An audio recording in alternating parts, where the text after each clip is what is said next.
नमस्कार, बहुत स्वागत है आप सबका। मैं पुनीत पाठक और दिन भर की मध्य प्रदेश की तमाम बड़ी खबरें आपको विस्तार से बताएंगे। शुरुआत कोरोना से जुड़े अपडेट से। मध्य प्रदेश में आज भी कोरोना के 789 मरीज मिले हैं। बड़ी संख्या में मरीज सामने आए। मध्य प्रदेश में अब तक 28,589 लोग संक्रमित हो चुके हैं। आज कोरोना से 9 लोगों की मृत्यु प्रदेश में हुई और अब तक 820 लोग कोरोना के चलते जान गंवा चुके हैं। मध्य प्रदेश में 659 कोरोना मरीज आज डिस्चार्ज भी किए गए। अभी तक 19,791 मरीज स्वस्थ हुए हैं, कोरोना से जीते हैं। एक्टिव मरीजों की बात करें, प्रदेश में 7,978 एक्टिव मरीज अभी मौजूद हैं। और भोपाल से जुड़ी एक बड़ी खबर, कोरोना मरीज के इलाज में लापरवाही से जुड़ी खबर है। कोरोना मरीज को लेकर लापरवाही दिखी। एम्बुलेंस के लिए 3 घंटे मरीज इंतजार करता रहा। एम्बुलेंस के इंतजार में 3 घंटे से रोड पर लेटा रहा मरीज। रिपोर्ट पॉजिटिव आने पर एम्बुलेंस आने की सूचना दी गई और इसके बाद कोरोना मरीज को 3 घंटे एम्बुलेंस का इंतजार करना पड़ा। राकेश चतुर्वेदी जुड़ गए हमारे साथ। राकेश, बताएं पूरी खबर। देखिए पुनीत, जो तस्वीर देख पा रहे हैं और दरअसल इसमें जो व्यक्ति सड़क पर लेटा हुआ है, ये भोपाल जिला कोर्ट में प्रैक्टिस करने वाला व्यक्ति एडवोकेट है, वकील है ये पेशे से। इनको सूचना दी गई थी आज सुबह कि आपकी जो रिपोर्ट है वो पॉजिटिव है और इसके इंतजार में कि एम्बुलेंस उनको लेने आ रही है। 3 घंटे तक ये घर पे रहे, लेकिन इस बीच उनको घबराहट हुई। उनको लगा कि परिवार के लोग इससे इफेक्ट हो सकते हैं। ऐसे में वो जो है सड़क घर के बाहर आ गए, सड़क पर बैठे रहे। दरअसल उनको सूचना दी गई थी कि कुछ ही देर में एम्बुलेंस लेने उन्हें पहुंचेगी, लेकिन 3 घंटे घर में रहे और सड़क पर इस तरह से लेटे हुए हैं। घबराहट होने के बाद वो सड़क पर लेटे रहे और 3 घंटे इसी स्थिति में सड़क पर लेटे रहे। उसके बाद यानी 6 घंटे बाद एम्बुलेंस उन्हें लेकर पहुंची और ये साफ तौर पर देख सकते हैं वीडियो में कि चूंकि वो उनको घबराहट थी, उनको बीपी हो सकता है, इस बात की जो है उनको इस बात का डर था और उनका चेहरा भी देख सकते हैं कि वो डरे हुए हैं, सहमे हुए हैं। लेकिन एम्बुलेंस को उन्होंने आने के लिए कई बार कॉल भी किया और जो एम्बुलेंस पहुंची 6 घंटे देरी से पहुंची। तो कह सकते हैं कि बड़ी लापरवाही है। इस बीच उनके साथ कुछ अनहोनी हो सकती थी, क्योंकि इस तरह की घटना एक बार पहले भी सामने आ चुकी है, जिसमें एक अस्पताल से रेफर करने के बाद जो उन्हें वापस लाया गया था और एक मरीज की मौत हुई थी। तो दरअसल जो तमाम जो मामले हैं वो लगातार निकलकर सामने आते आ रहे हैं और जो मुख्य रूप से शिवराज सिंह चौहान हर दिन बात कह रहे हैं कि किसी तरह की लापरवाही नहीं हो, ये लापरवाही लगातार सामने आ रही है। और चूंकि वो पेशे से वकील थे, तमाम वो बारीकियां जानते थे, ऐसे में हर स्तर पर उन्होंने प्रयास किया कि जल्द से जल्द एम्बुलेंस उन तक पहुंचे, लेकिन उन्हें एम्बुलेंस के लिए 6 घंटे तक इंतजार करना पड़ा और 3 घंटे तो वो सड़क पर एम्बुलेंस के इंतजार में लेटे रहे। बहुत शुक्रिया आपका इस जानकारी के लिए। जिम्मेदारी तय होना चाहिए, क्योंकि कोरोना वॉरियर्स के प्रति लोगों में बहुत सम्मान है। कठिन परिस्थितियों में वो काम कर रहे हैं, लेकिन कुछ लोगों की लापरवाही या कुछ लोगों का इन गंभीर बीमारियों के प्रति भी लापरवाह रवैया पूरी प्रणाली को संदेहास्पद बनाता है, सवाल उठाता है और लोगों को मौका मिलता है इस तरह की लापरवाही के बाद में पूरी व्यवस्था पर उंगलियां उठाने का। कोरोना के इलाज में लापरवाही का अपने तरह का दूसरा मामला बताया गया। 3 घंटे तक मरीज को सड़क पर लेटकर एम्बुलेंस का इंतजार करना पड़ा। इस मामले में लापरवाही किसकी है, दोषियों पर क्या कोई कार्रवाई होगी, ये सारे लोगों का प्रश्न है। कोरोना का इलाज कराने वाले मुख्यमंत्री शिवराज सिंह चौहान लगातार अस्पताल से भी सक्रिय तौर पर वीडियो कॉन्फ्रेंसिंग के जरिए प्रदेश स्तरीय कोरोना और कानून की व्यवस्था की समीक्षा कर रहे हैं। कानूनी व्यवस्था की समीक्षा करते हुए मुख्यमंत्री ने कहा कि अपराधियों में खौफ जरूरी है, सख्ती से निपटना उनसे जरूरी है, किसी भी तरह की रियायत न बरती जाए। मुख्यमंत्री ने कहा कि अपराधियों के खिलाफ चल रहा अभियान जारी रखें। उन्होंने पुलिस और जिला प्रशासन को संयुक्त रूप से कड़ी कार्रवाई करने को कहा है। कोरोना की समीक्षा करते हुए मुख्यमंत्री ने कहा कि लोगों के जागरूक हुए बिना कोरोना को जड़ से खत्म नहीं कर सकते। ऐसे में जागरूक करने के लिए समाज प्रमुखों के साथ संत समाज का भी सहयोग लें। मध्य प्रदेश में कोरोना के बढ़ते मामलों के बीच में चिकित्सा शिक्षा मंत्री विश्वास सारंग ने कहा कि लॉकडाउन के आखिरी दिन आकलन किया जाएगा कि क्या आगे करना है। उन्होंने कहा कि यकीन है कि रिजल्ट सकारात्मक ही आएगा। कल होने वाली वर्चुअल कैबिनेट को लेकर विश्वास सारंग ने कहा वक्त का तकाजा है, इसलिए वर्चुअल कैबिनेट हो रही है। मुख्यमंत्री शिवराज सिंह चौहान के स्वास्थ्य की जानकारी लेने के बाद ये बताया कि मुख्यमंत्री पूरी तरह से फिलहाल ठीक हैं। गैस पीड़ितों की पेंशन फिर शुरू करने पर विश्वास सारंग ने विचार करने की बात की। जिस अपेक्षा से लॉकडाउन हमने रखा था उसका रिजल्ट तो का आकलन तो हम आखिरी दिन करेंगे। ये जो संख्या आ रही है पुरानी आ रही है, पर मैं ये नहीं बोलता हूँ कि लॉकडाउन ही सल्यूशन है। लॉकडाउन एक प्रयास है।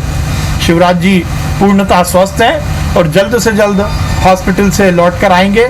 मैं एक बात और कहना चाहता हूँ, उनकी कर्मठता और इस कोरोना युद्ध से लड़ने की उनका कमिटमेंट इस बार से प्रदर्शित होता है कि कल उन्होंने हम सबको वीडियो कॉन्फ्रेंसिंग के माध्यम से जो कोविड की बैठक होती है उसमें संबोधित किया और उन्होंने निर्देश दिया, वो पूर्णतः स्वस्थ हैं।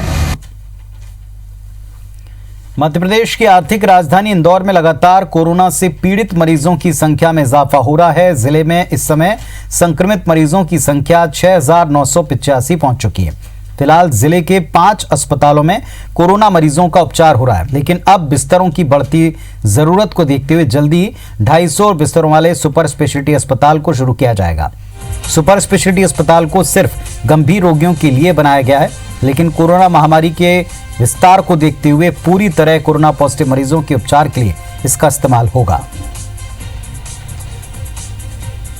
क्योंकि अभी आवश्यकता नहीं है, अभी सफिशिएंट कैपेसिटी एमटीएच में, एमआरटीबी में है, चेस्ट टीबी हम लोग खाली पड़ा है, इसलिए अभी उसको चालू वर्तमान नहीं करें। पर 24 घंटे में हम लोग 250 बेड से इमीडिएटली चालू कर सकते हैं, इतनी तैयारी हो गई है। पूरी समीक्षा की है उसकी, और मुझे लगता है कि अभी हमारे पास बाकी हॉस्पिटलों में बेड हैं।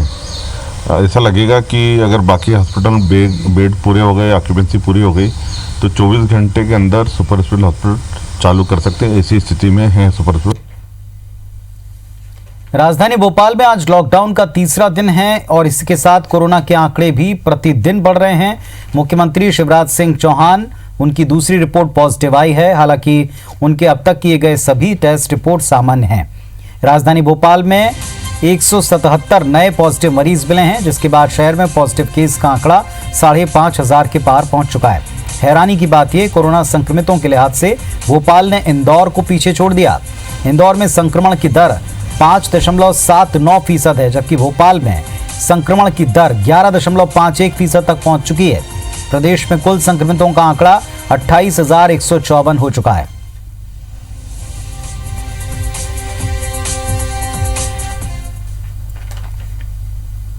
मध्य प्रदेश की जेलों में अब किसी भी बंदी को बिना कोरोना टेस्ट कराए एंट्री नहीं देंगे। जब तक कि कोरोना जांच रिपोर्ट नहीं आ जाती, तब तक बंदी को जेल के क्वारंटाइन बैरक में रखा जाएगा। इस संबंध में राज्य सरकार ने आदेश जारी किया। इसके साथ ही 31 अगस्त तक बंदियों से जेल में मुलाकात पर पाबंदी लगा दी। फिलहाल इस संबंध में प्रदेश सरकार ने प्रदेश के सभी कलेक्टर, एसपी, मुख्य चिकित्सा एवं स्वास्थ्य अधिकारी और सिविल सर्जन के साथ साथ सभी जेल अधीक्षकों को आदेश दिया है।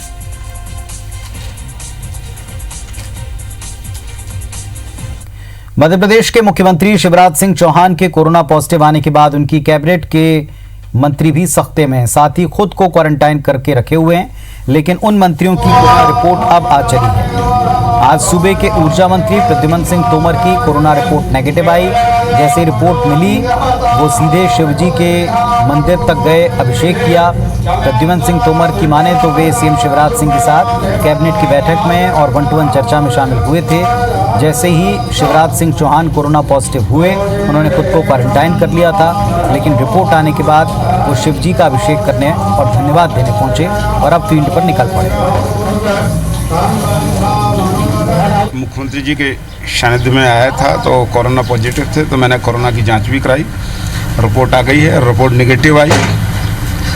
तो सबसे पहला सर शिव जी के चरणों में झुके, तो उनके दरवाजे पर जाके हाजिरी दी है और वहाँ से आशीर्वाद लेके अपनी यात्रा पुनः प्रारंभ की है।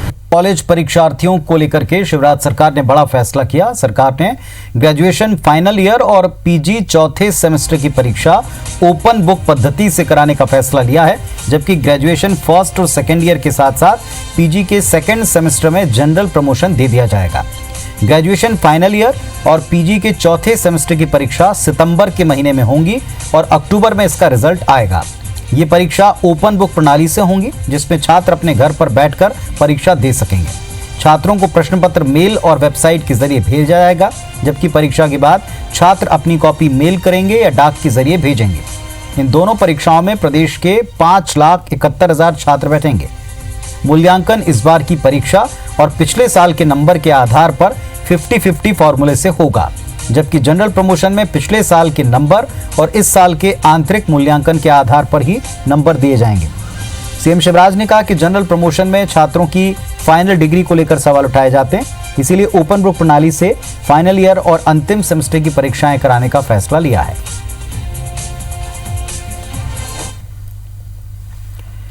बारहवीं के टॉपर लिस्ट में रीवा जिले के त्योंथर की छात्रा खुशी सिंह ने 8 संकाय में टॉप किया। खुशी को 500 में से 486 अंक मिले।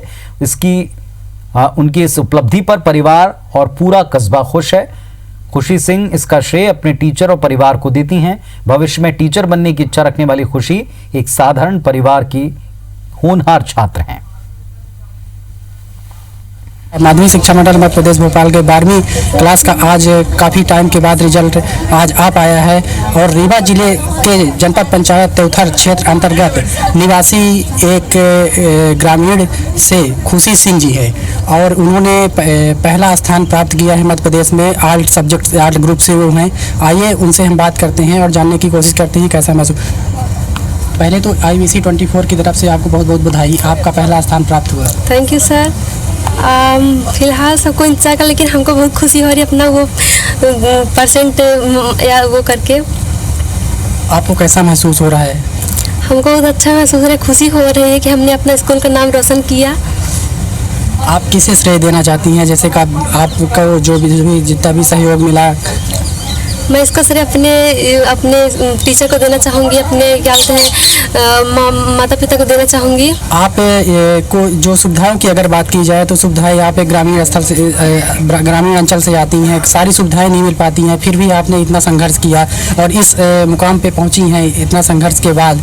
तो आपको कौन कौन सी मुसीबतें रही होंगी जिनका सामना करना पड़ा होगा? हाँ, हमारी आर्थिक स्थिति, घर की स्थिति ज़्यादा अच्छी नहीं है। माता पिता भी ज़्यादा आर्थिक स्थिति में मजबूत नहीं है, इसलिए हमको बहुत आर्थिक मतलब परिस्थिति का बहुत वो करना पड़ा है, सामना करना पड़ा है।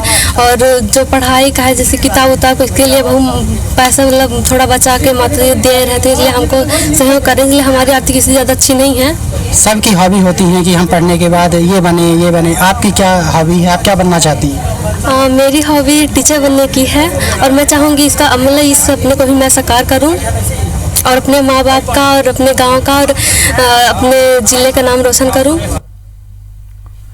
12वीं बोर्ड के नतीजों में लड़कियां इस बार भी आगे हैं। विदिशा की निकिता भार्गव ने वाणिज्य संकाय में 96% अंक लाकर दूसरा स्थान प्राप्त किया और इसी तरह खरगोन के महेश्वर की छात्रा हमीरा सैफुद्दीन अंसारी ने होम साइंस विषय में प्रदेश में तीसरा स्थान प्राप्त किया। मुरैना के कृष्णा दंडोतिया ने स्टेट टॉपर लिस्ट में 7वां स्थान प्राप्त किया।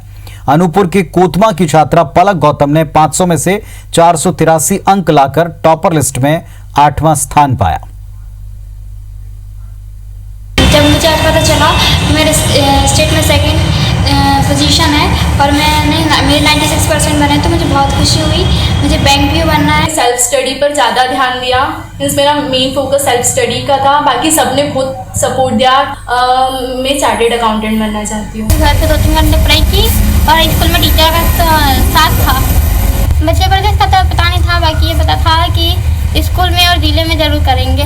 मुझे और मेरी फैमिली को बहुत खुशी हो रही है कि इतनी मेहनत के बाद कम से कम प्रावीण्य सूची में नाम आया।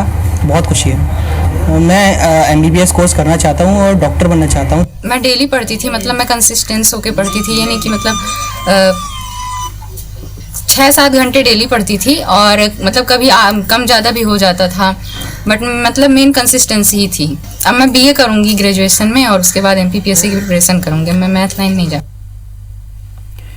आगरमालवा जिले के तनोड़िया में रहने वाली 12 साल की नाबालिग का अपहरण कर बलात्कार करने की घटना सामने आई। बच्ची को पास के गांव के रहने वाले घटना रविवार सुबह की बताई गई। दुष्कर्म का आरोप पास के गांव के मनोहर नाम के एक शख्स पर लगाए। आरोप है कि आरोपी सुबह 8:30 बजे के करीब बैला फुसलाकर उसे ले गया जब वो घर से कुएं पर पानी भरने जा रही थी।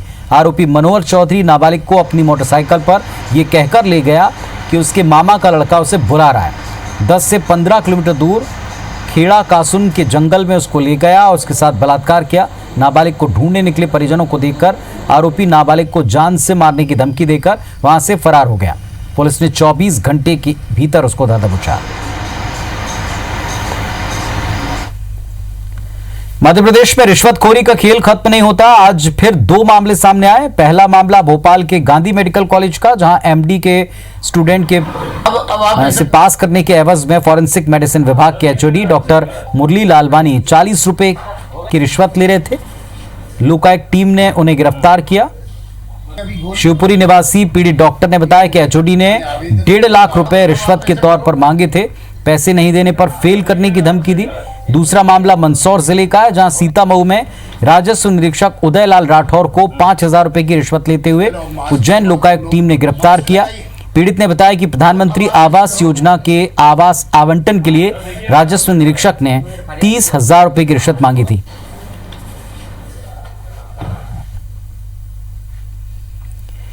जुलाई महीने में मध्य प्रदेश में इस बार मानसून रूठा सा लगता है। प्रदेश में लगभग 15 जिलों में अभी तक सामान्य से कम बारिश हुई। किसानों को इससे काफी दिक्कत हो रही है, लेकिन अगस्त का महीना बारिश के लिहाज से अच्छा हो सकता है। मौसम वैज्ञानिक के मुताबिक मानसून द्रोणिका एक बार फिर मध्य प्रदेश से होकर गुजर रही है। साथ ही ऊपरी हवा का चक्रवात आंध्रा कोस्ट के ऊपर बनने के संकेत मिले। अभी तक बंगाल की खाड़ी में कोई सिस्टम सक्रिय नहीं हुआ था, पर अब खाड़ी में सिस्टम बन रहा है। सब कुछ ठीक रहा तो प्रदेश में अगस्त के पहले सप्ताह अच्छी बारिश हो सकती है।